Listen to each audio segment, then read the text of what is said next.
Hey yo, what it do? What it do, baby? You know who it is? Your boy King P, Bodega Box in the building. Man, welcome back to the Bodega. We got another episode of Bodega Banter. You know what I'm saying? I'm your host, King P, Bodega P. You know what I'm saying? I got my man with me. I'm gonna let him introduce himself. Yo, what's good, yo? It's Pat Scorpio, the New England representative. And yeah, man, I am very happy to be here. Yes, in the bodega. Absolutely. That's what it is. That's what it is. Welcome to the Bodega, Pat. And I got my other Peace. man with me. I'm gonna let him introduce himself. Hey, what's good? It's your boy Conscious Pod, aka the West Coast Avenger, #1 contender, preparing for liftoff. Well, we just at the bodega chilling, so let's get it. Let's get some Jolly Ranchers and some grape soda. Let's get it. Hey, my guy Pilot. Thank you for stopping by at the bodega. You know what it is. You know what I'm saying? You're always welcome. You know what I'm saying? Grab you some swishers. You know what I'm saying? So or Black and Miles or whatever you want to get. You know what I'm saying? whatever your vice may be. Word. I hear you. Well, tonight, we always talk the boxing. Us three, we love talking, in the ring. We are boxing, but there's also other things we like that's inside the ring, outside of boxing. And it is good old fashioned wrestling, baby. You know what I'm saying? We all grew up wrestling fans, you know what I'm saying? WWF, WCW, we all in the 90s remember that shit. I know Pastor OG, so I know he was definitely up on all that. Straight OG. I'm an OG straight from the 80s with this wrestling shit. You know what I'm saying? So exactly, straight from the 80s. You know what I'm saying? I'm a 90s baby, so I was watching mid 90s. You know what I'm saying? And from on. So you know what I'm saying? I don't know about you, Pilot. When was you up on it? Early 90s. I used to go to Blockbuster, watch some shits early 90s, like watching Psycho Sid, Macho Man, my goat, Hulk Hogan, all that shit. Early 90s, like 90, 91, like yeah, that kind of shit. See, I'm my OGs because I used to live near one of the loops that the WWF used to have, and I say WWF with the New Haven Coliseum. So I'm pretty sure if you watched WWF in the 80s and the 90s, you heard they was hey, we could have a house show at the New Haven Coliseum. I lived 10 minutes away from there, so I saw many a wrestling show. That was like one of their main hubs coming up. I Absolutely, remember that. Yes, it was. Because I used to go there to see that and Barnum Bailey's circus. Yeah, like they used to hold it all the time. Hey, they're both carny shit. yeah, you was definitely on the carny shit. I did a couple of I went to a couple of the house shows at Madison Square Garden in the 90s, and those were fun. I definitely enjoyed those. But you know what I'm saying? 90s was a good time for WWF because I was a WWF guy because that's what my parents watched, so that's what I was watching. You know what I'm saying? And my favorite wrestler in the 90s, still my favorite wrestler of all time, is one Bret the Hitman Hart. And Yes, that is perfect because he's the main topic of discussion we're going to be talking about tonight because we just passed the 25th year anniversary of the Montreal Screwjob, one of the most controversial, moments in wrestling history. Everybody remembers that. If you follow WWF, they still talk about it to this day. You know what I'm saying? It's a day that lives in wrestling infamy. You know what I'm saying? Pat, I asked, were you watching it live when it happened? You were a little older, so. Yeah, I watched that whole pay-per-view from beginning to end, Survivor Series, because obviously that's what I did. Because back in the day, if you had that hot box, that's what you did. You know what I'm saying? Because honestly, I said without the hot box, I probably would have never watched. Without the hot box, I would have never watched as much wrestling or boxing or old school UFC that I did. Like, whew, yeah, that shit was incredible. The hot box is the greatest thing to ever come into technology in the last 40-something years. Then with the black box scrambler, right? The pay-per-view joint, the one that you can yeah. I had the old school ones that attached to the regular cable box, and then the hot box with the chip inside. Oh, damn. Yeah, so yeah, but that Survivor Series thing, this is where the WWF was trying to find its footing because this was before. I think you could tell it was on the verge of blowing up. Like Steve Austin you could tell he was building up to something, but they were still in it was still in that point where a lot of people that had gimmicks, they didn't really cross over just yet. Mm-hmm. So, I remember there was a whole bunch of matches on there that were kind of you know. Yeah, it was getting past that cartoony phase to the real life shit, you know. By that time in '97, they were kind of starting to get a little more like it was the prequel to the Attitude Era. I mean, the Attitude Era really started in '97. It did. It did. Absolutely did. But the Survivor Series '97 and the Screwjob kicked it into overdrive because it made possibly one of the best heels of all time in Vince McMahon, aka Mr. McMahon. So, but then the pay-per-view, everything about it was it was mid. Like, you know, I mean, there was some decent matches. I think like Mankind versus King was cool, and NOD and Ahmed versus Ahmed, Ken Shamrock and Legion of Doom was also straight too. But yeah, it was just a whole lot of mid. And then you see Steve Austin, who probably should have not been wrestling because they had to bring him back because his momentum was so fucking strong. So, you know, I remember Owen had to work like super, super soft with him. So, because he was still like his neck was still that was Owen's fault. Yeah, of course it was Owen's fault. It was absolutely Owen's fault. The shit, you know. But then you know they had to, but it wasn't the match where he got his neck fucked up. It was already fucked up. It was already fucked up. Yeah, it was already fucked up. Yeah, you know. But the funny thing is too is like one thing that I didn't notice, and although I was starting to get smart, I mean, I was starting to get access to the internet at the time with my, you know, in school and stuff. So I used to read the rumors and shit like that. But one thing that I noticed about before the match was like it was like super tense. Like you could feel like it was like tense in the air like that in like just watching it. Because I already knew that Bret and Shawn didn't like each other. I mean, they damn near had a shoot fight on national TV in the backstage where Bret ripped up. We're gonna talk about that, but they definitely did fight backstage. Yeah, they did. So yeah, I'm thinking to myself, okay, this is gonna be interesting because I remember I had heard that Bret was going to WCW, but you know this is all internet shit. So at the time, like you just wasn't sure that was actually a thing.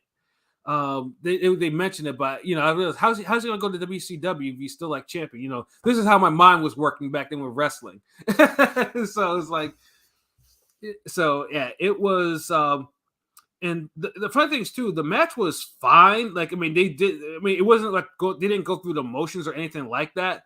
It was still like everything didn't seem like, they were professional about it. Like you didn't see any like snide, you didn't see anyone like working snug, or you didn't see like stiff punches, you didn't see stiff kicks. Like, you know, they were cooperating. Yeah, so that's why it was just like, you know, I mean, other than, you know, Shawn, you know, being super heel. I mean, honestly, there was probably no bigger heel around that time before Mr. McMahon than Shawn Michaels in early incarnation of DX. So the dude was wilding. I mean, because he was off pain pills and shit like that. He was off those pain pills and all that good stuff. Yeah, I mean, dude was living a pure degenerate lifestyle.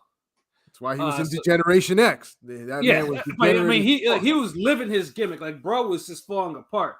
And it showed in his character. Like, dude did not give a flying fuck what he did. yeah, and I was an HBK fan because like growing up, he was like getting pushed as that baby face, and I was like 5-6 years old, so I love Bret Hart too, but I was an HBK guy myself. So I hear you. I was a Bret guy. I was never really a Shawn guy like that. My mother who watched wrestling, like she's the reason I got onto wrestling because she was watching it. She loved Shawn Michaels. Like she was a Shawn Michaels girl. She loved Shawn and Razor were her favorites. Like she loved those two. Good taste. So, like, they're good. I was just like, Shawn is okay, but like I don't know. I just never really liked him as a kid. And I was a Bret Hart guy to the fullest. Even when he was doing the Canadian, like the anti-American shit, I still liked him. I always just that was fire gimmick. That was fire. Like, honestly, that it was easily the best run of Bret's whole career. Like easily. Definitely on the mic, in the ring. That was his best promo. His best promos were definitely when it was that Canada shit. Yeah, he just came like. It's funny because even as I think maybe one of the reasons I liked Bret as a kid, because like even like as a kid, I could tell like a lot of those like wrestlers like back in the 90s were still very like fucking cartoony, and like Bret just seemed real. Like everything about Bret just seemed real, and I liked it. Like I could pick up on that even as a younger kid. Like he just seemed like a real. Everybody else just kind of like too fake. And I'd known that wrestling was fake. So yeah, like, I won't say it was fake. It's just like I think predetermined. Because the new generation era had a lot of probably some of the worst gimmicks Vince ever came up with. I mean, Doink. Well, no, Doink is classic, not that one. Doink which iteration of Doink? Because I like the original iteration. The original Doink was a genius gimmick because the person behind it, Matt Bourne, was legitimately a disturbed man. So it's like, and I've seen him live. Like, dude was wilding. Like, and then but you had shit like Mantar and Tail Hopper and the Goon, the Patriot. Well, Patriot wasn't. I don't say that a bad gimmick. Later. Patriot came later. He came later. Huh. He came like 90, like late 96 or early 97. Yeah, he came 96. But either way, I never thought of him as a bad gimmick, and he wasn't a bad wrestler either. Like, I mean, Goldust is probably the MVP of that era because he because I don't know how he got out of that, the way he did and just be where he is today. But yeah, I mean, that might be for another cast. But yeah, Goldust gets props for actually surviving that particular era and actually thriving after it. Yeah, I always thought Goldust was creepy and even like gay. I'm like, why is he like he was like doing some gay shit? Like even as a kid, I could tell like something wasn't right. Terry Reynolds helped him though. Yeah, Marlene. Yeah, Marlene. Yeah. But I didn't watch Survivor Series live when it happened because I was watching wrestling live, but like, and my mom would order some of the pay-per-views and shit. But like that pay-per-view, I did not watch. Like I remember watching the Shawn Michaels Bret Hart Iron Man match for WrestleMania 12. I watched WrestleMania 12, but actually I ended up watching that taped because I fell asleep early because I was a kid. But my mom taped it for me, so I was able I would replay that match over and over and over again. I think that was like the only match that I fell asleep on. But like it was a great fucking match. Like yeah, I enjoyed it. I liked it a lot. Like it told a great story.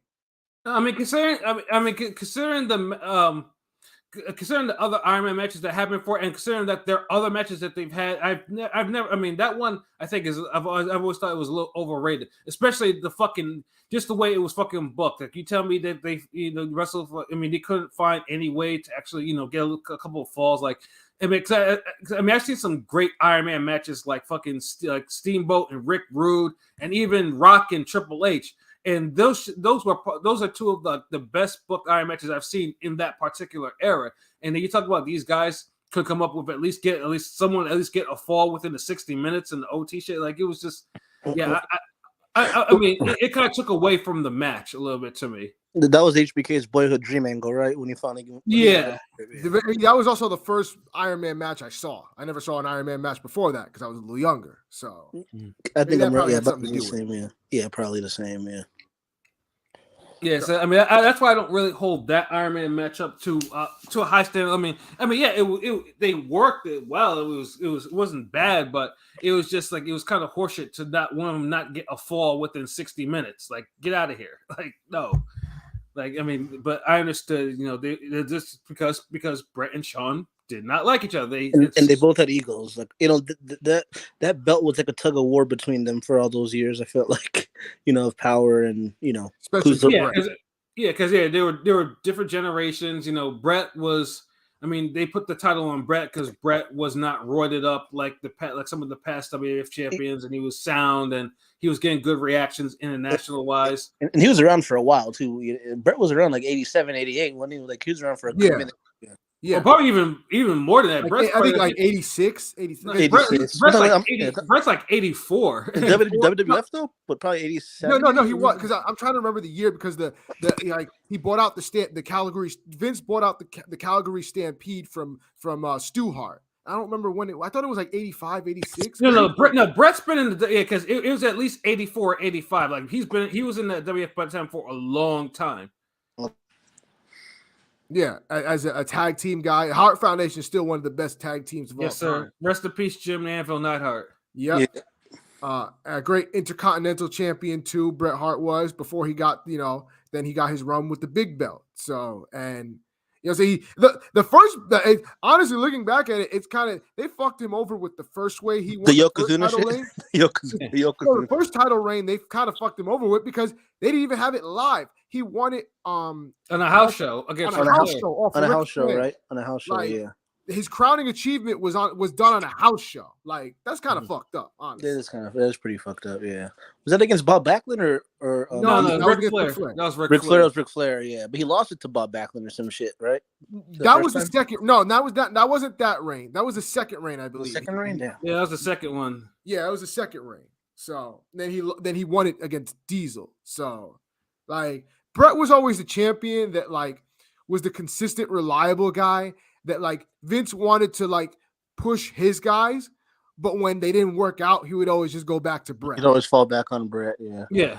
Yep, he wanted to push Diesel, didn't work, gave it back to Bret. He wanted to push Lex Sid. Luger, Oh, yeah, didn't Luger. work because he gave it to Yokozuna, didn't work. Well, Gave no, it to- it worked for Yokozuna for a It little worked. bit. It worked for a bit. Yoko was A little Yoko. We gotta put respect on Yoko. Was a good fucking champion. I've seen him live. Yoko was a good. Yoko. No, he was a great heel. He was a great heel. He was, a monster. Yeah. Yoko was I think great. even though, yeah. Yoko was supposed to be the placeholder though till Vince got his guy in, and that was Lex Luger. because that was supposed to be what it was also supposed to be what Luger was, but Luger, never liked the wrestling business so much. So Luger kind of he was made to, because turn it from the narcissist, which was actually probably one of his more underrated gimmicks, to all American Hulk Hogan-esque, Lex Luger. Yeah, that was the Lex Express. Yeah. Yeah, And then- that's and when I then- started. That's when I started watching wrestling. That's my earliest memories of Lex Luger body slamming Yokozuna off the SS Intrepid. Yeah, Yep. yeah, I remember that. Yeah, and I remember watching that on fucking pay-per-view in the middle of the day. Watching that shit live. That shit I was. think that was SummerSlam, if I'm not mistaken. No, it wasn't. So it was its own pay-per-view. Yeah, because I remember because they had football players, they had other athletes going, and the funny thing is too is like I mentioned that because I remember there were other athletes that had Yoko up, but Yoko had to sandbag him. Like I think Bill Frelick was one of them. Rest in peace. He actually got Yoko up, and but Yoko has no, you gotta blow this gimmick, bro. Like we gotta sandbag you. It's like you gotta stop that. You can't be lifting me up. And then the Luger, then they had Luger come down in the helicopter and the American flag shirt, and they're actually wrestling and actually, it was cheesy, but Vince is the ultimate carny. So you do what you gotta do to make someone the guy. Yep. And Lex Luger did not pan out to be that guy. So Bret got to run at the belt, and then Diesel got to run at the belt, but he couldn't draw. Shawn Michaels got to run at the belt and then lost his smile.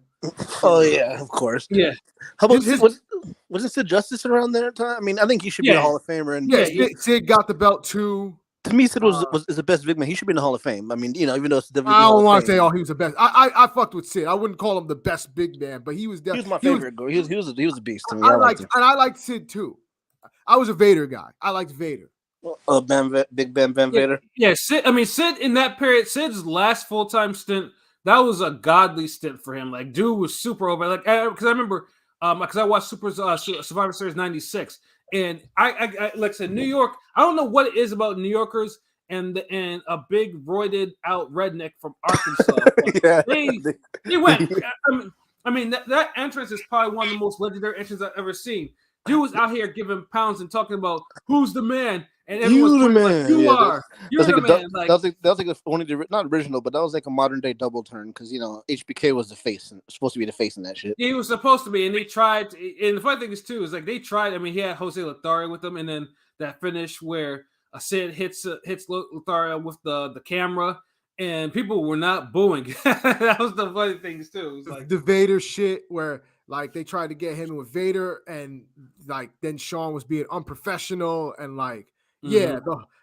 fuck Shawn for that because he was fucked up Vader's momentum because he didn't want to fucking put him over because he got mad that Vader was stiff with him.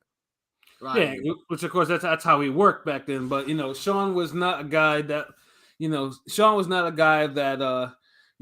for his reputation was. I mean, he was a crybaby. He basically Shawn Michaels. was not a fighter, and his mouth got him into a lot of trouble backstage for certain people. But he had a lot of political stroke, Yep. which is the reason why he got away with a lot of shit that he did. Yep, we're gonna touch on that. First off, Pilot, you didn't see the 1997 Survivor Series when it happened? Were you watching? I was watching it. Yeah, I remember watching it on the hot box, the black. I called it the black box, the scrambler. But yeah, I remember watching it. Y'all saw it live. I'm the only one that didn't see it live, but I heard it afterwards. Like about like all the because like I remember like the next day they were like, oh well, he tapped out to the sharpshooter. Like I'm like, what? Bret tapped out to his own move, and then like I would start hearing more and like no, like something went wrong with that, and then I finally saw it, and I was like, I didn't like understand. I'm like, wait, what's going on? Like this is weird. It was confusing for. I mean, maybe it was very confusing for me, confusing. like as a kid. But like it was real. Like he got screwed, and like I remember like some of the older people like knew like oh he was screwed out, and like so then there would be all these vignettes and all like oh well Bret screwed Bret, like it was just, so and the screw job was born. But I kind of want to go back and do like a history thing on how we got to that point, because the screw job didn't just happen out of thin air. Right. No, it happened because at the time, because WWF was having a lot of like financial problems in 1996, 1997, and stuff like that. And Bret had just signed like a 20-year deal with them, make him like the highest paid wrestler. And then after that, he'd get like a big role in the management after he retired. Yep. So, and it started at like, what happened was after Bret gave the belt to Shawn at WrestleMania 12, he took some time off and he went to go film a show up in Canada called Lonesome Dove. He wanted to do TV shit. That Lonesome Dove. I watched that shit. That was, Bret had some promise as an actor. Well, not my type. I only watched it because Bret Hart was not my type of show, by the way. So what had happened was while he was going away filming Lonesome Dove, I don't know how they didn't realize this, but his contract legitimately expired. And WCW, who is now, coming up and getting all the WWF guys, they had caught wind of this and had approached Bret Hart to sign him to a deal. And like the NWO, like Scott Hall and Nash were like gung-ho about getting Bret. Of course, they were doing it because they had a deal where if anybody came in and got a lot of money, then their salary would be raised. So of course they had their own fucking agendas for it. Right. But so Bischoff had met with Bret and offered him 3 years, like $3 million deal, like $3 million per year, like close to $3 million. I think it may have been like 2.8, 2.9. And so Bret really didn't want to go to WCW, and he made that clear. He wanted to stay in WWF. He was a WWF guy. He never really believed in WCW, as a long-term thing. And he turned out to be right. But he just, he wanted to stay in WWF. And Vince wanted him too, because at the time, Vince was Bret was Vince's top guy. So Vince couldn't afford to lose Bret in 96. So he told Bret, I can't pay you what WCW is paying, but he ended up offering him a 20-year deal with $1.5 million to start off with. And as the years progressed, he would get, backstage, all that. And when his career was over, so like it was 20 years, $1.5 million, which is by far the largest contract they had given anybody at that time. A guaranteed one at that. It was guaranteed. Yep, fully guaranteed. So he took the deal. Everything is good. And then up into 97 comes along, and WWF is doing horribly financially wise. Like WCW was kicking their ass. Vince was having to take out loans. He was cutting everybody's salary in the front office. Shit, their water coolers were getting repossessed. That's how bad it was. Like they were fucked up financially. And another thing too is because Vince was trying to, to try and make his company go public. So when you're doing that, you got to make sure that there's no type of long-term financial commitments. Hence the reason where Bret's deal comes into play. Yep. So in the summer of 97, Vince approaches Bret to tell him, listen, we're in really bad shape financially. I'm not sure I can afford to pay you, the money that I owe you. I might have to renege on the payments. First, he asked him if he would take, restructure his deal and take less. And Bret said no. And I don't blame him because he got the deal. And like, he could have went to WCW. He took less money than what WCW was offering him. And then a year in, you're asking him to restructure his deal and take less money. Yeah. Bret, like, no, I'm not doing that. So that kind of caused a little bit of friction between them.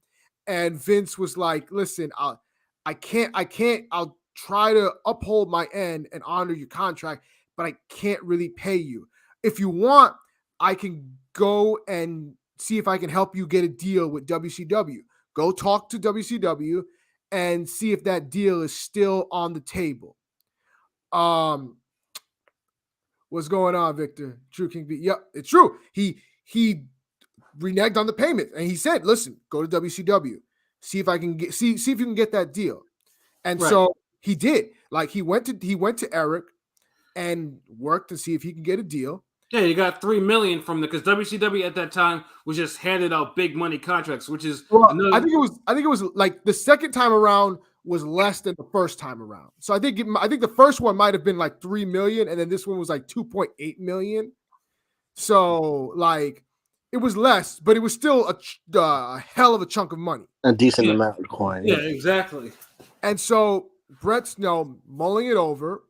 Now around this time, I believe this was on the documentary because there was a documentary around that time, Wrestling with Shadows, which covered Bret Hart and his career, all that. A great documentary, by the way. I saw that on VHS.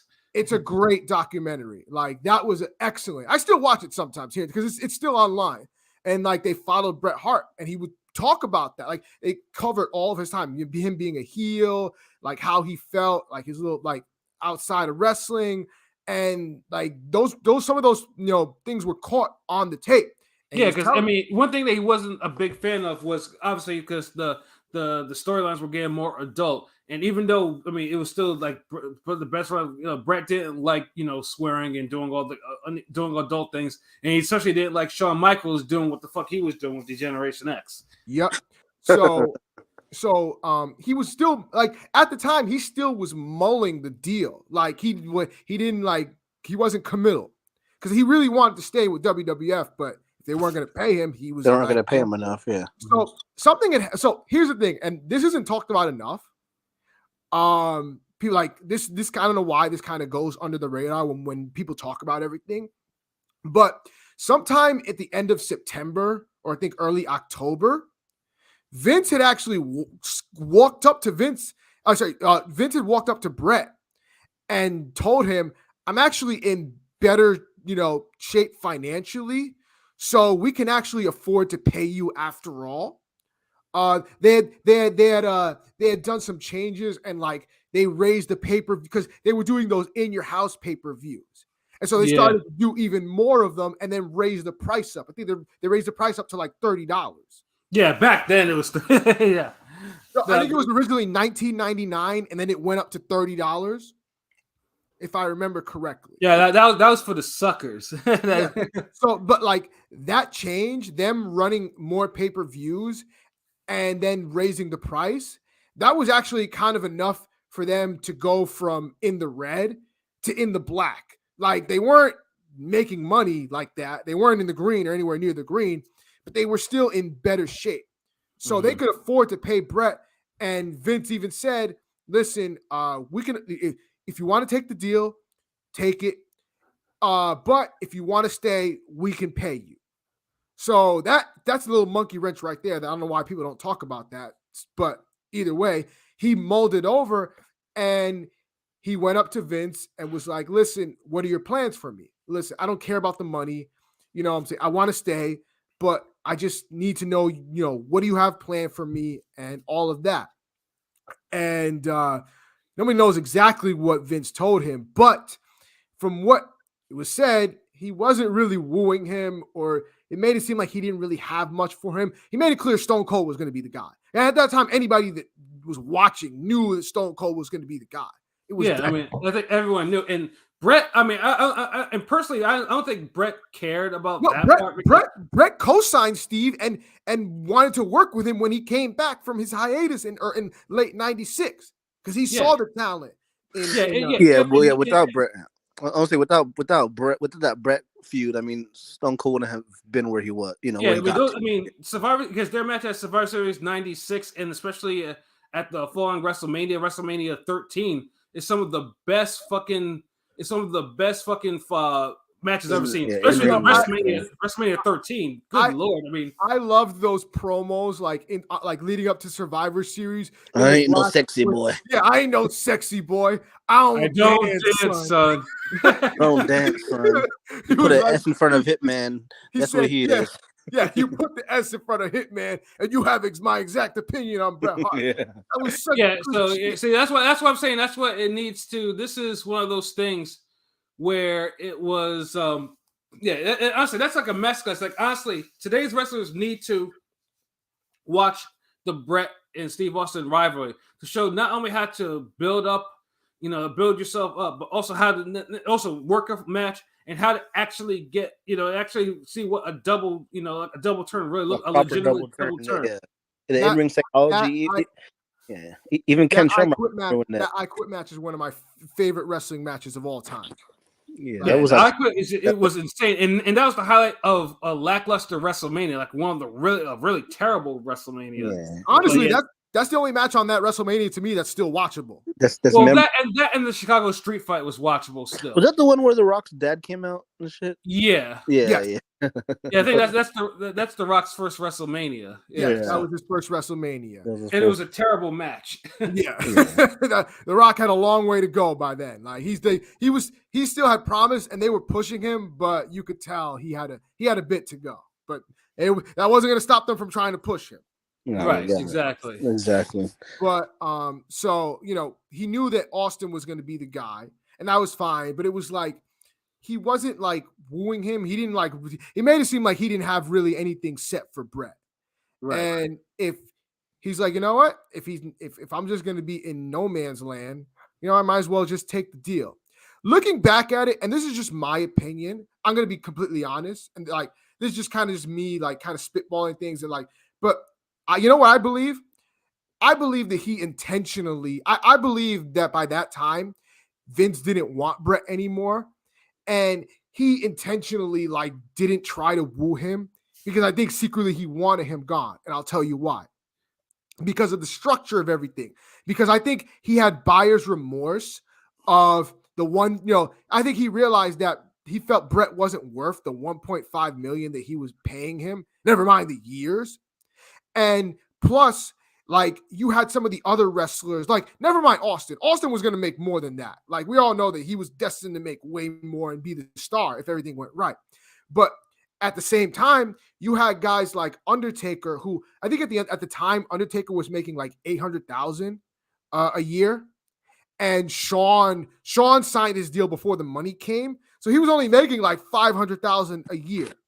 Yeah, he had Shawn and all them on a. Yeah, I think that Vince felt that, like, he looked at the situation, in my opinion, I think he looked at the situation and said, Bret's a big money guy, but I don't think he's that much bigger than those guys that when their deals are up, they're going to be looking at Bret's deal and saying, well, Bret's getting paid this, so I feel I should get paid just as much as him. Like, especially Shawn. Shawn would definitely do that. He didn't want to make less than Bret. Yeah. So, me personally, I think he saw that and said, you know what? Let me just get it out of there so we can knock down the pay structure. I can't prove it, but that's just how I feel. That's a good theory. No, that's a good theory to it. And plus too that Vince thought that Bret was getting up in age, even though Bret was still working at a high level in the ring. Like, he was still putting on really good matches. He was 39 years old. Like, sounds old, but like we see wrestlers these days are like almost 50, and they're still the wrestling. wrestlers 39 are still trying to get their first champion, their first title. Now in 2022. Yeah, but the one thing that also that Vince did, even though what the one thing that Vince didn't do to correct the situation is that Bret had creative control over how he has character and everything. That's a huge part of. We'll get to that. So I mean, he had that came up at the end once Bret took the deal, because Bret took the deal, and when he signed the deal, but like there was a waiting period. So there was a period where he wasn't with WCW anymore, but he fulfilled his obligations to WWF. So he didn't I think after Survivor Series, he didn't have to show up because he wasn't scheduled to show up until December for WCW. Yeah, because they at the time they had a no compete clause. Yeah. So in those last 30 days, the last 60 days of his career, he had creative control. So he had because, and I understand why, because Bret saw how a lot of his buddies were treated when they were getting ready to leave. Once the company said they don't want them anymore, they jobbed them out. They made them look like shit so that when they leave, they leave on bad value and nobody gives a fuck about them. Yeah, like how they did fucking Bam Bam Bigelow. That shit was horrible. That was like the lasting impression, basically, right? Yep. So Bret signed the deal. Problem was he's the fucking champion. So now they got to figure out how to get the belt off of him. Like, if you know a guy's like possibly leaving, I don't know why the fuck you even still had the belt on him. But I think that at the time, it wasn't like now. Like at the time, they were still at a month-to-month basis. So like every month mattered, every pay-per-view mattered, and Bret was still a draw. So you don't want to take it off of him because he's still drawing some money. But they got to figure out how to get it off of him. And the problem was because by that time Bret and Shawn's relationship was just still deteriorated that Bret was like, you know what, fuck this, I'm not dropping this belt in Canada, he would lose the belt anywhere in the U.S. prior to Survivor Series. So you're right. So now I'm gonna get now. Let's talk about that. So you can talk about how it got to that point with Bret and Shawn, because that didn't happen out of suddenly. That was a slow build up. Yeah. In fact, it kind of started off as a work a little bit, because I think Bret and Shawn had mentioned that when they Bret had talked to him after he beat him at WrestleMania to almost just dig at each other, just to keep it kind of a work. But you know how things are in wrestling, they work themselves into a shoot. So when he came back, he was dogging Bret. Bret was dogging Shawn, and it was supposed to be a work, but I guess Shawn was catching feelings, and then he got mad, and then they had to talk, but then it just kept boiling over. Then they would just start, Shawn would just start throwing jabs back at them, and it was just over and over. And honestly, it was even without those two, there was a lot of Bret didn't like the whole clique, because Shawn had formed the clique with him, Triple H, Hunter Hearst Helmsley at the time. Then you had Razor Ramon and Diesel, Hall and Nash, even though they had left. Then 1, 2, 3 Kid. Yes, 1, 2, 3 Kid, X-Pac, yeah. So he didn't like them using their influence and power to sway Vince, because they had pull, and they tried to use it, and he it would get to the point where they were kind of fucking with Bret's friends, the Hart Foundation, and just other people. For example, I'll give you an example. A lot of people don't know this, but The Rock has given credit to Bret Hart for helping him when he started his career. Because Shawn and Triple H especially did not like him, and they wanted to kill his career from the start. Exactly. And it all really came to a head because in early 97, The Rock was the champion, was the Intercontinental Champion. Right. And he wasn't over. He wasn't over. He was getting the X-Pac heat before that was a thing there. Was it a thing, the X-Pac heat? Yeah, it was a thing, but they didn't call it Xbox heat. They called it go away heat. Yeah. Yeah, he was. I don't even think at the time he was getting booed. I think he was just getting silent. Apathy. Nobody cared. Yeah. So, the Clique had kind of managed to try to influence Vince to book Bret against The Rock and beat The Rock for the Intercontinental Championship. And Bret heard about this and was just like, wait, no, this doesn't make any fucking sense. The Rock is a young up-and-comer with a lot of potential. Why am I going to beat him? What is me beating him going to do to him? That's going to hurt his career. I don't even need the Intercontinental Championship at this point. So it's like they literally they wanted to see The Rock's career die because remember Triple H, because Triple H saw The Rock as competition. Yeah, it was competition. They were basically, future main eventers. Those two were primed to be the future. So they wanted to kill The Rock's career before it started, and Bret was like, "Nah, that's not happening." And they didn't like that. They didn't like that because that Bret Hart saw through them. Mm-hmm. Then there was instances of where, another thing was they got mad at Bret because, Triple H and Bret Hart were scheduled to have a match on Raw, and Triple H was actually scheduled to go over Bret clean. Right. But there would be some fuckery, but he would win via pinfall. And Bret sees this, hears about this, and was like, no, there's no reason why he should be beating me. I'm the champion. If I'm gonna lose to somebody that I'm gonna be in a program with. I'm not in a program with Triple H. Why is he beating me? So that's not gonna happen. So it ended up getting changed to a DQ or a count out. It was a fuckery finish where the Hart Foundation came out and it was a brawl and it was that DQ shit. But that didn't sit well with Shawn Michaels and Triple H. They didn't like that. And he couldn't do anything about it. Exactly.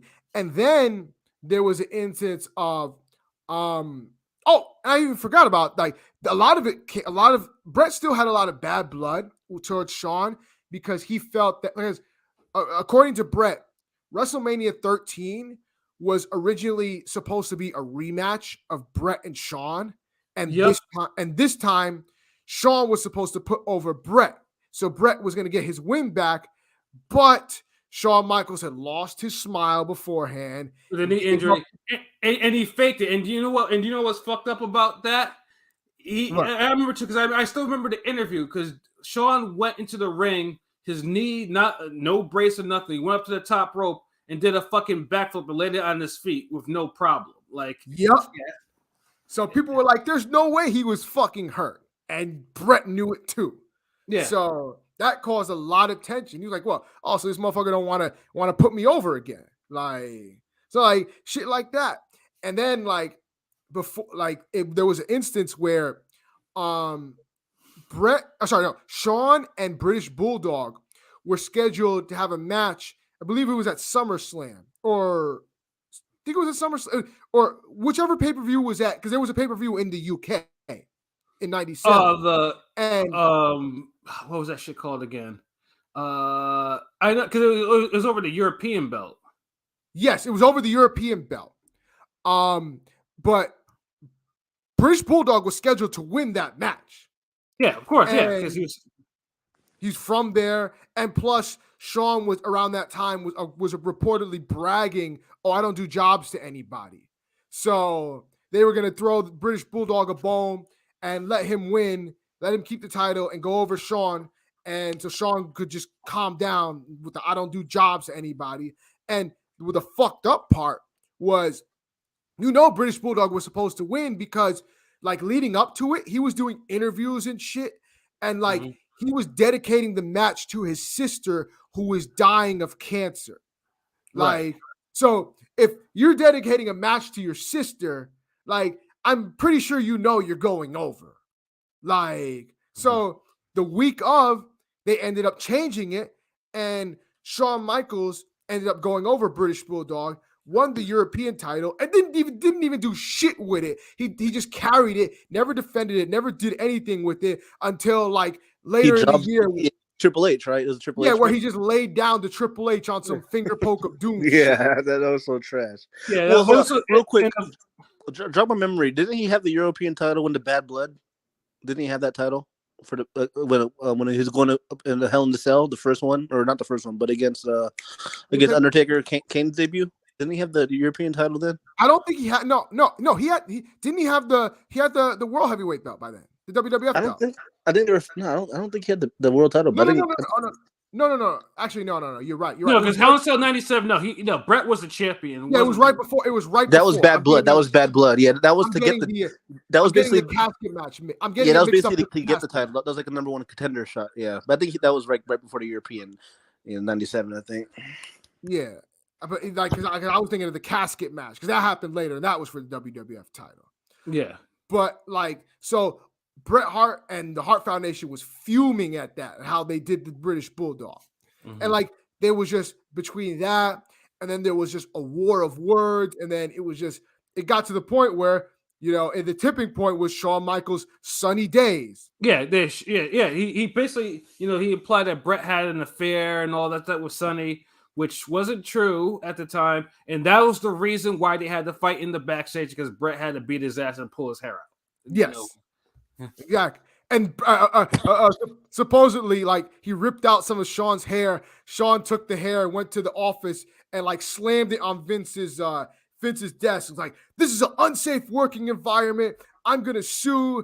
Like yada yada. So like they sent him home. Him home, and he was like, "Okay, I'm not gonna sue, but I'm not gonna work with Bret. I'm not gonna work with Owen. I'm not going to work with like he wasn't going to work with any of those guys, which of course it's easy to say. It was easy for him to say, oh, well, I'm not going to work with Bret because not working with Bret means you don't have to do a job for Bret.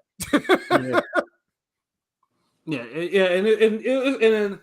It was just a whole lot. It was just a whole lot. That's it. And then another thing that too, the reason why Vince was really insistent about Bret dropping that belt was because back in the mid 90s, the WWF tried to have a women's division. It was run by Alundra Blaze, aka Medusa Maselli, and unfortunately, this was the women division like eras prior to the actual women actually becoming mainstays like they are now.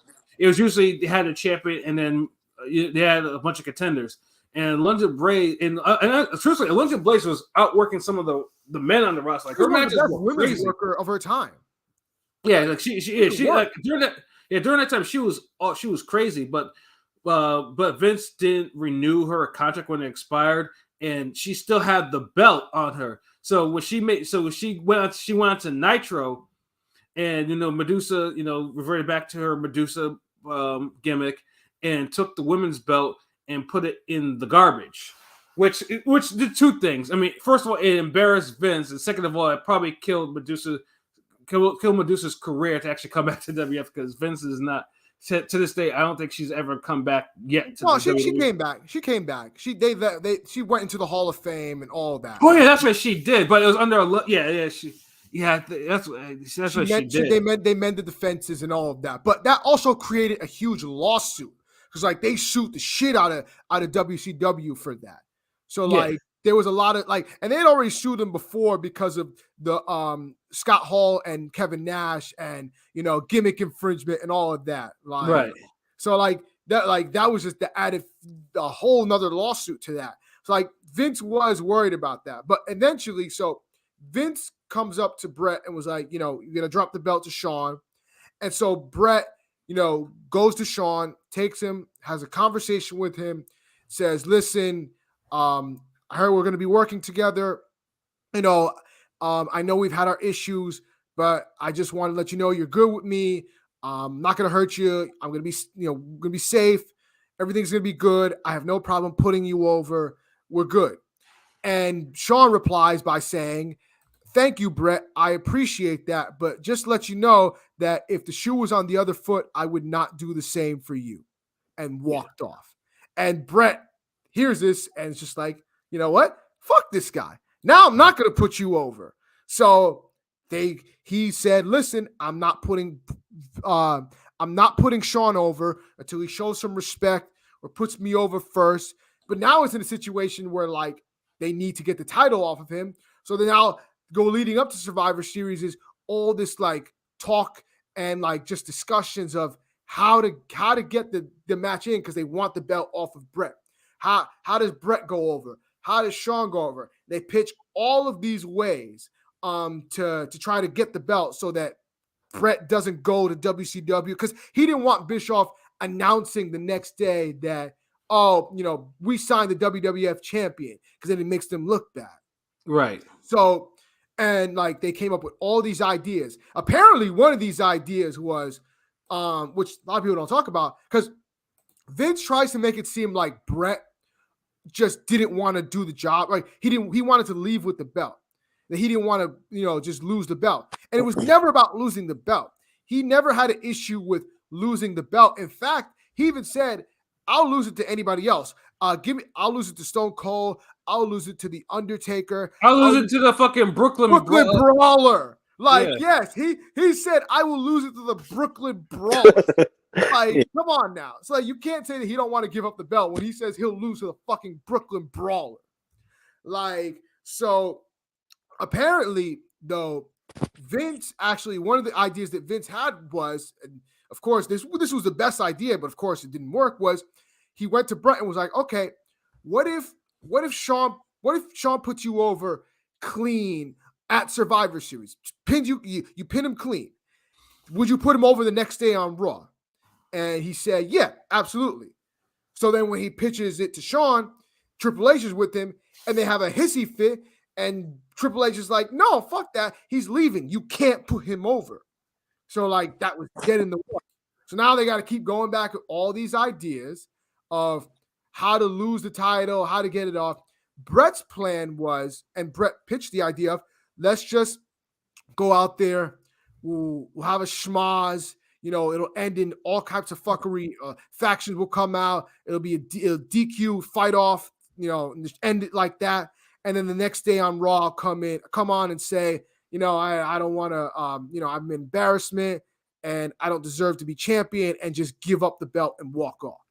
That was his plan, which Jim Cornette, I love Jim Cornette. Jim Cornette's a funny motherfucker because Jim Cornette was one of the creative guys at the time. He told Vince, if you let him do that, you might as well just let him piss in your mouth. Like, he's like, you can't let him just leave like that. Like, just, Macho Man said it perfectly. You win him in the ring, you lose him in the ring. You got to have him lose him in the ring. You can't just let him just give up the belt. So, like, there was just all these ideas. And reportedly now, because I don't know if y'all seen the Dark Side of the Ring. I have seen it, yes. So, but now it's coming out that Jim Cornette was the one that said that he thought of the whole idea and how he's like, basically like, listen, it's your company. Take the belt back from him, fucking double cross his ass, and gave this elaborate thing of how to do it. And like it was discussed in creative. We don't know when it was discussed that it was official, but I guess Vince listened to that and went with it. That's not surprising because Jim Cornette's a fucking slime ball. The funny thing is, and I believe him, and I'll tell you why I believe Jim, because I watched those YouTube kayfabe commentaries. I don't know if you guys have seen any of them. Like those guys like break down the like shit that happened, in the yeah. Jim Cornette. I mean, he talks about that shit over and over. Yeah, he talks about a lot of shit. That's what he likes. Well, they talk about the glory days, quote unquote. Jim on one of the kayfabe commentaries was asked, and this was years ago, years before Dark Side of the Ring. He said, I don't know whose idea it was, but it wasn't Vince Russo's idea. And then like explain the whole thing. He's like, man, just book him with Shamrock, double cross him. And like, I guess like Vince was listening and he mentioned, because Vince doesn't know anything. Like Vince, like he doesn't know this whole screw job thing. He knows one thing. I guess apparently Vince had proposed, well, why don't we do the Moolah screw job? So for anybody that doesn't know, in the 80s, the popular WWF champion was Wendy? Yeah, Wendy Richter. Yes. Yeah. She was the champion in the 80s. Like that was who they wanted to push. Yeah, and she was just as popular as Hulk Hogan back then. Like that's not what it is. Very popular. So apparently, back in the 80s, when she was the champion, they had a contract dispute, and like they wanted her to like sign a new deal, but she didn't want to because she didn't like how the deal was set up and all of that. So she's like, I'm not going to sign this. You know, we'll talk at a later time. And I guess at that point, Vince was like, you know what? I'm not going to do this. I'm just going to fire her, but I got to get the belt off of her. So they brought in the fabulous Moolah, who was probably 60 fucking years old at the time. I don't remember how old she was, but they brought her in under a spider mask, brought her into the ring to face Wendy Richter, and she pulled the worst fucking roll up and small package, and the ref just counted to 3, and like Wendy's like, what the fuck was going on? Yeah, like, and then Wendy though kicked out at fucking 1. That's the problem. Yeah. And then Wendy, fucking things too, is Wendy legitimately went after Moolah, because a master and legitimately started laying into her in the ring. Yes. And like I guess that's the only screw job that Vince knows. So I guess he actually brought that up. Well, what if we do the Wendy Richter's like screw job? And Jim was like, and anybody else that was in the creative team told him that's a horrible idea because, like, first off, Bret's if Sean tried to cinch up on a small package, Bret Hart would kick out at 2. And it's like, Bret, like, if you do that, now you're fucking Sean over, because if they do the screw job, it's like you can't have Bret knowing that Sean's in on it, because if he knows Sean's in on it, he's gonna beat the shit out of him. Yeah, because Bret in the middle of the pay-per-view, while everybody's watching. Yeah, and you're gonna have a champion that's worth shit, because screw jobs aren't a new thing. They've been going on in, like, there's a history of screw jobs. Yeah, there's an absolute history of screw jobs, but the problem is we can't. Bret comes from a hooker lineage. Like, you can't, Sean is what he is. He's a wrestler, but he ain't a hooker. Yeah, like, usually in screw jobs, when somebody's trying to screw somebody out of the title, they usually put him in there with somebody who could beat them in real life. Like, if this was a shoot, I'm gonna beat you. So you're gonna lose it either way. Yeah, exactly. Like this situation, that's not the situation, because they know Bret would beat Sean in a shoot. So they can't have Sean knowing, because then he's gonna get fucking beat the shit out of on live TV, and Bret would go to WCW as the biggest hero. So Bret, like, so they at that point they just decided, you know what, fuck it, Bret's leaving, Sean has to get the belt, we're gonna get the belt off of him, hell or high water. And that's when everything was concocted. On the Wrestling with Shadows documentary, it's on camera of him talking that day to Vince about what he wants to do, and Vince was like, okay, we'll do this, knowing deep down he already knew he was gonna fuck over Bret. So he was just kind of like, okay, whatever, just like telling him what he wants to hear. And then the match happens, and which was a good match. And then what? I said it was a good match. Yeah, it was good. It was a good match. It was a good match. And then you just see fucking because the original finish was like Bret, because Earl Hebner was supposed to be knocked out, and then Sean gets the sharpshooter in him. Bret was supposed to reverse it into his own sharpshooter. DX comes out, Hart Foundation comes out, schmaz, end. But when Sean puts on the sharpshooter, you see Earl get up, and he's like, you hear Vince ring the bell, and rings the bell, and you just see like pandemonium, like, and he did it, but then Bret tried to break out. I mean, Bret knew how to break out the show, because Bret, grabbed Sean's ankle, which of course will make you lose your balance, because he was getting ready to, because he was trying to shoot his way out of that hold, because Bret was told by Vader to not to submit or keep his shoulders on the mat, kick out one, shit like that, because there was all rumblings about this was going to happen. But when it actually happened, because keep in mind, Vince was not known as Vince the owner, but Vince the announcer. So this was also a blurring of the lines. Yeah, this is the like lines. Yeah. A serious blurring.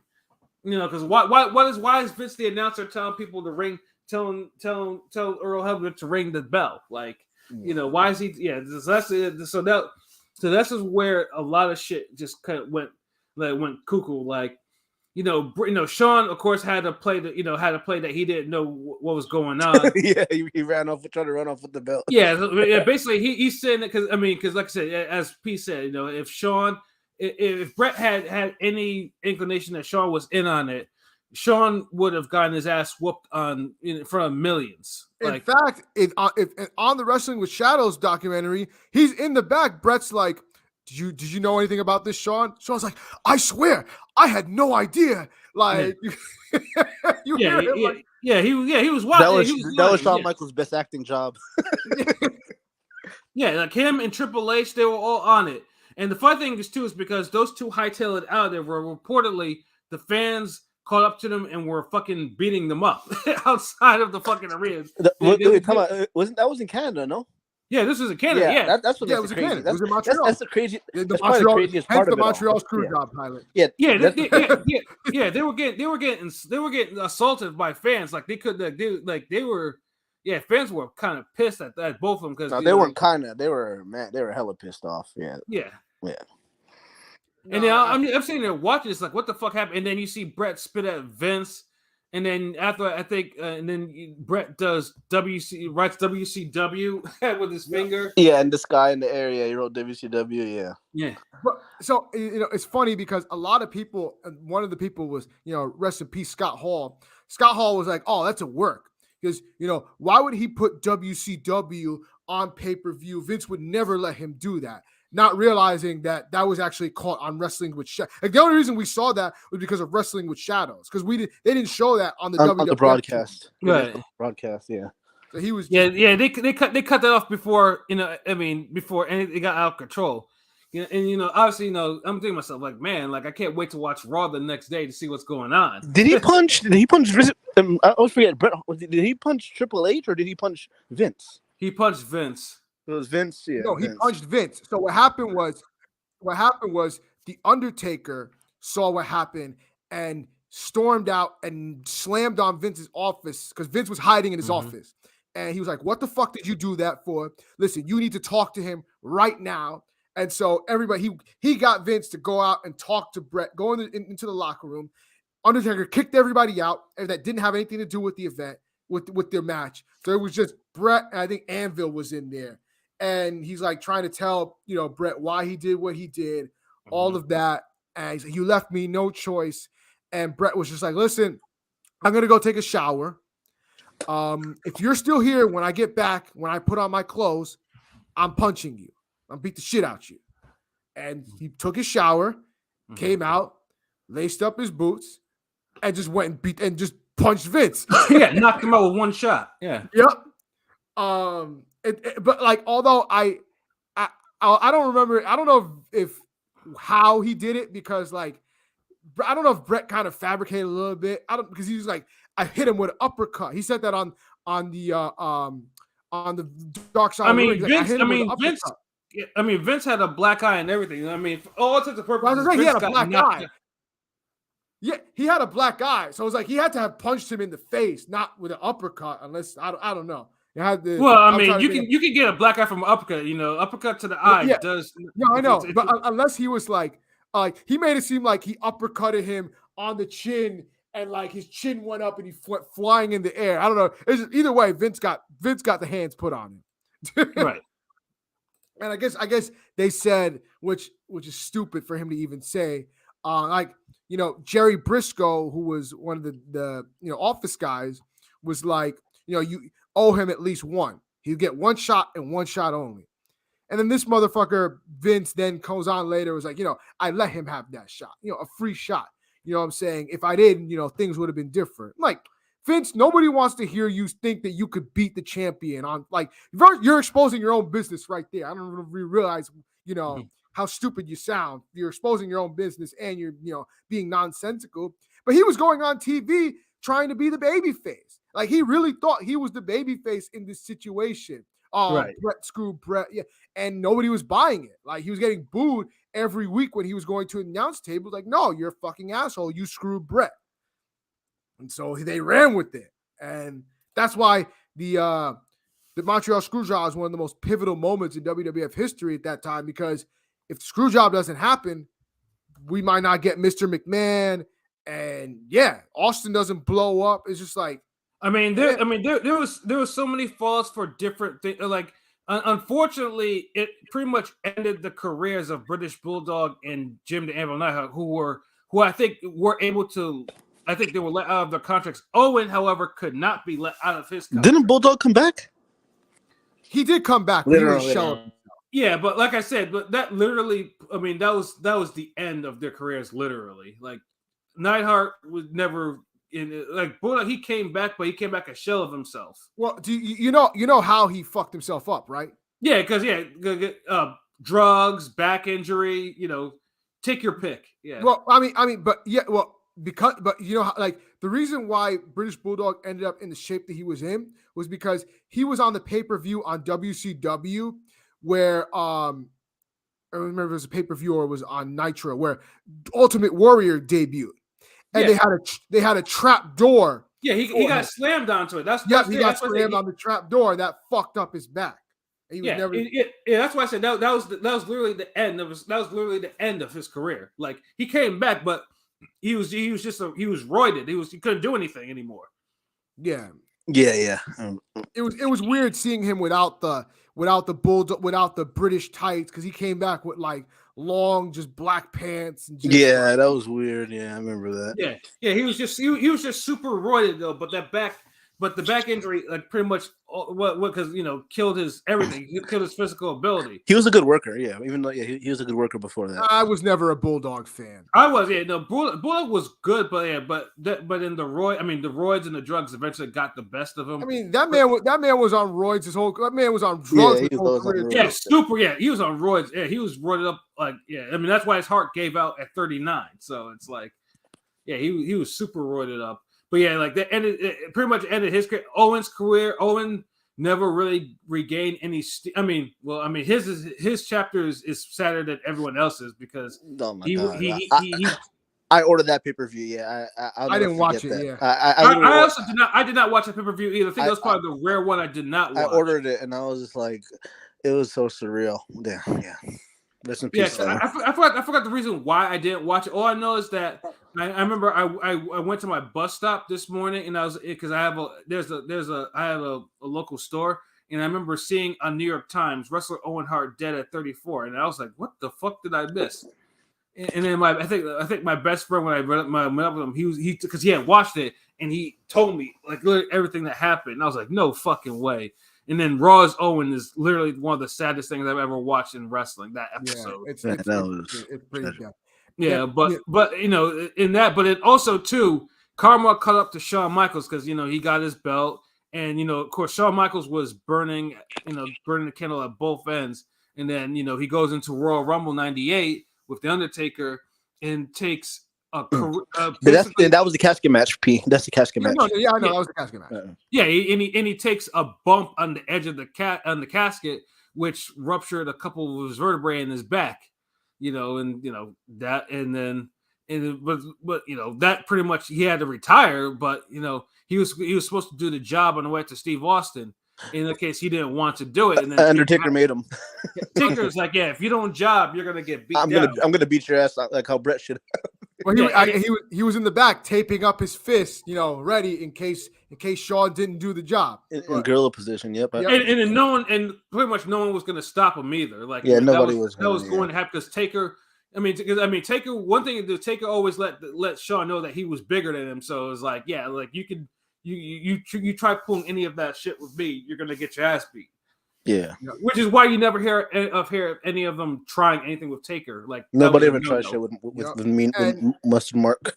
And the thing is, like Bret goes over to WCW, and by that time, I had started getting more into WCW because like my parents didn't really like me watching the WWF at that time because of all the raunchy shit. It was getting raw. Like Raw, that was literally the birth of the Attitude Era. That was a big component of it. I started watching more WCW, and like I was watching Bret, and Bret wasn't doing shit. They weren't like that whole big contract he got. Wait, they wasted him. They come in having him a fucking referee. Like the Starcade at Starcade versus Sting and Hogan. That was such a clusterfuck. Yeah, like it was like I mean they tried to do things with Piper and and then Hogan, and he was in tag team matches, and like basically WCW at the time was basically they got paid so much because Ted Turner was pretty much paying their fucking contracts, like they gave them all crazy money, giving them so pretty much wrestlers were starting not to give a shit because they were getting paid, and then that was a true creative control because the NWO Hogan. Yeah, Hogan had creative control. Kevin Nash had creative, all these people had creative control, and and Eric Bischoff was such a mark. He was like, he wanted to be cool with all these stars. With Hogan, he was like, he let them walk all over the company. Yeah, he was Tony Khan before Tony Khan. Basically, yeah. And Bret, was for someone who still had gas in his tank, he pretty much got wasted. With the exception of obviously the Chris Benoit match, and I've seen both the clip version live and then later the full version, both of which are outstanding. I mean, that's probably the really last great match of Bret's career. You talking about the Benoit Hart match?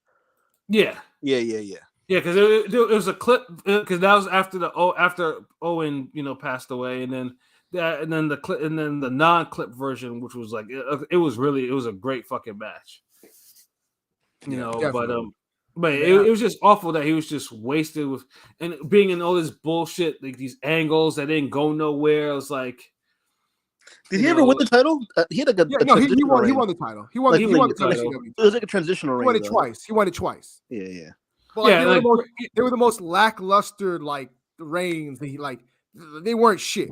Honestly, they were none of the big fights. I mean, Bret was a U.S. champion, a tag team champion, and a fucking WCW world champion. And honestly, I could barely tell you how how he won those belts. Who he defended them against. He was wasted. It was a wasted run. It's all that money for nothing. And then Goldberg, and then the Goldberg, and then the Goldberg shit ended it. So that was the end of Bret's chapter. So it was the Montreal Screwjob definitely affected both sides in many ways, positive and negative. So all right, time to ask the question. Gotta ask. 25 years later, who screwed Bret? Did Vince screw Bret? Or did Bret screw Bret? Vince screwed Bret. I'd say Bret screwed Bret, to be honest. Interesting. Yeah. I truly believe Vince screwed Bret. Pilot, why do you think Bret screwed Bret? Because I feel like I know it was Sean, it was HBK, but Vince McMahon made you kind of who you were in a sense. I know Stu Hart and all the his father was into the business and all that, but if you're gonna leave the company, you gotta do the job. It might not be who you want to do it against, but do the job. Let go of the belt. Just that's my thing. I mean, obviously Vince is to blame, but if you had to choose one, I'm choosing Bret screwing Bret over because he should have just said, okay, do the job. Pat, why do you believe Vince screwed Bret? Because first of all, I mean, Vince talked in a circle, and then on top of that, he also gave Bret creative control. The creative control is what really gave Bret the right to veto his talk show. I mean, Vince gave that to Hulk Hogan. Hulk Hogan did that shit. In fact, that was the reason why Hulk Hogan got the belt for the 5th time, against Yokozuna, because he worked his creative control, and if Vince didn't put it in his contract, then Vince could have had, then Bret would have no choice but to honor the Booker's wishes. The hilarious part about that is he exercised his creative control against Bret, because when he was leaving the company, they wanted him to put Bret over, and he really didn't want to because he felt like he had questions about Bret's size and his drawing ability. So he wanted to put over Yokozuna instead. And so he used his creative control and said, I'll put over Yokozuna instead. So it's hilarious.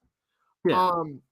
I also agree, he had the creative control and, they could have worked out something else. And honestly, the funny thing is he didn't Bret had time to lose the belt. Like he wasn't going to WCW until December. So he wasn't going that time soon. It wasn't like he was going to show up on Raw the next day because his contract didn't start until December. So he could have lost it at a house. He could have lost it. He still had time to lose it. And I believe that they talked about it before. Like there was a pay-per-view or something that he could have lost it in before he went to WCW, but they didn't want to do it.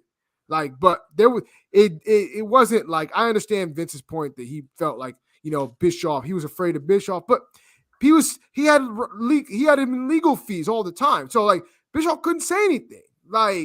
He was just paranoid, and it is what it is, but that's not Bret's fault. That's your fault. Yeah, that's what. Yeah.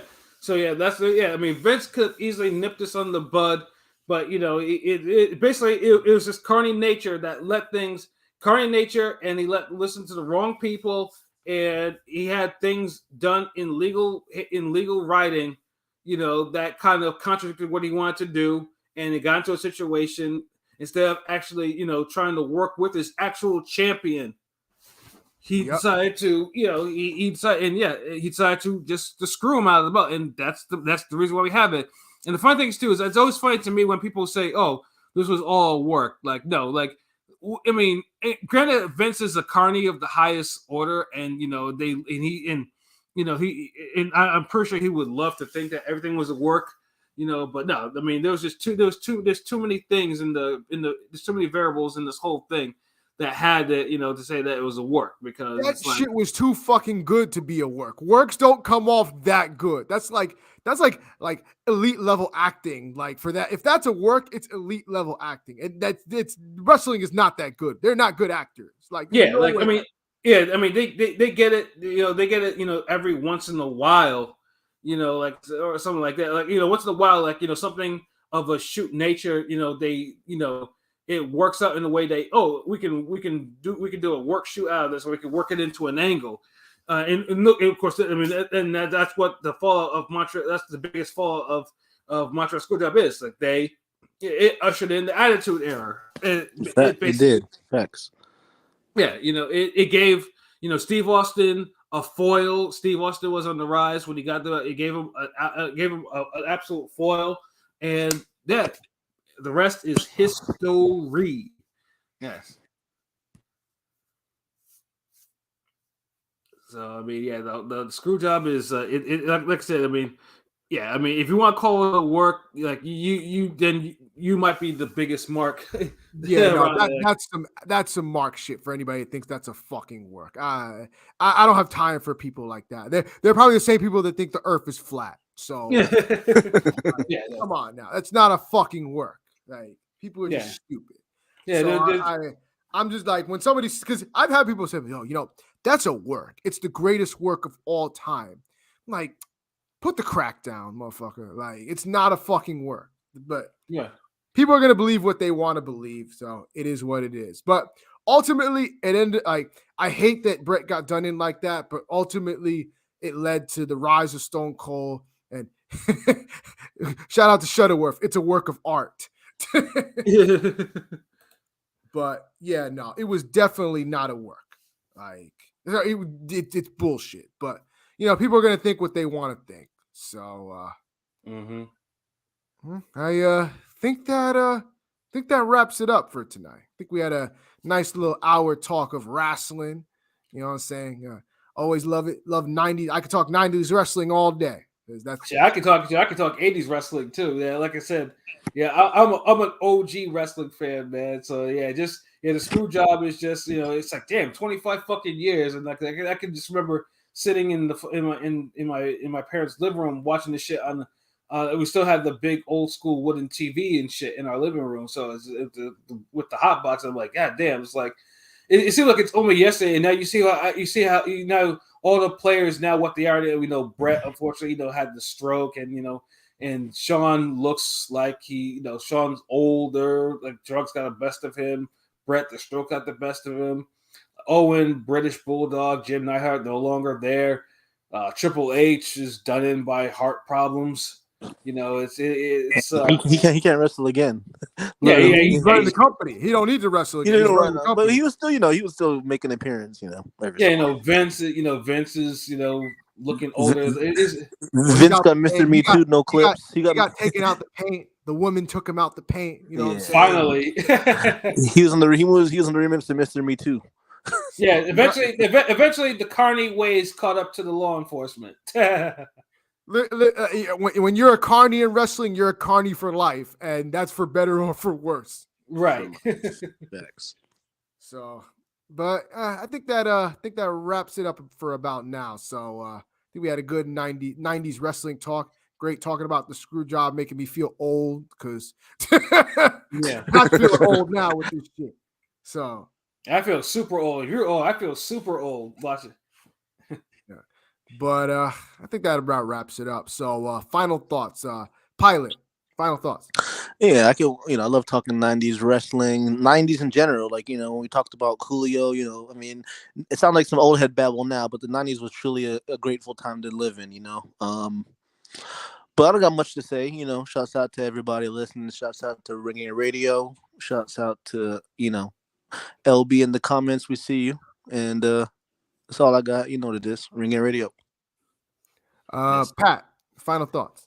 Yeah, first of all, shut up, Shutterworth. Like, I'm tired of you, nigga. Like, you out here talking shit. I said wooden TV, nigga. Like, the top upstairs had the wooden TV. The basement had the more modern, modern TV, 26-inch or 32-inch or some shit like that. Either way, it was still impressive. I was still able to play my Nintendo on that shit, bro. And it was excellent, my nigga.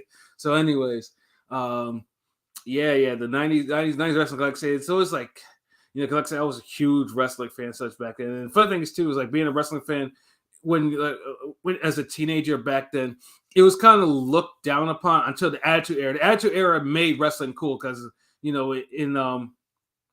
because the Hulk Hogan era, like once the Hogan era like kind of went away, it wasn't cool to really watch wrestling like that. And I was like an outlier. So, but I was just like, hey, I'm glad I stuck with it because, like I said, there was just a lot of shit, and then of course, watch it well into the Attitude Era. Man, nigga, I had an actual system, bruh. 6 CD changer, 2 cassettes, 2 woofers, and everything like that, bruh. Like, my basement was lit, bruh. I don't know what you talking about. My PlayStation, the TV had that surround sound, bruh. So like, nah, bruh. You ain't gonna play me, bruh. Like, I grew up middle class, bruh. Upper middle class. But 90s wrestling, I could talk about it. Yeah, so I welcome any further future 90s wrestling discussion. Talk about at the bodega, man. So salute King P for taking me down memory lane. Having me remember how old I am and shit. I think that's all I got to say. And shut up, Shutterworth, nigga. Forget putting the headlock, nigga. Oh my god! I mean, you can put him in a headlock. Do it outside the bodega. We don't do fights inside the bodega. So take that shit outside. But I really got much more to say. This was a dope episode. It was fun just talking wrestling. Anytime you want to talk wrestling, what I'm saying? I got some more episodes planned. So, what I'm saying? But, so for myself, King P, Bodega P, for Pat Scorpio, New England representative, and for Conscious Pilot, the Fly God, Fly Pilot. It's been another episode. Hey, shut up, LB, you putty colored nigga. Nigga, I'll end you, nigga. Oh my god. Yeah, you messed up P's. He had a good. I'm sorry, no. I'm sorry, my bad, bro. It's all good, man. So it's been a wonderful episode, Bodega Banter. So we out. Be easy. Peace.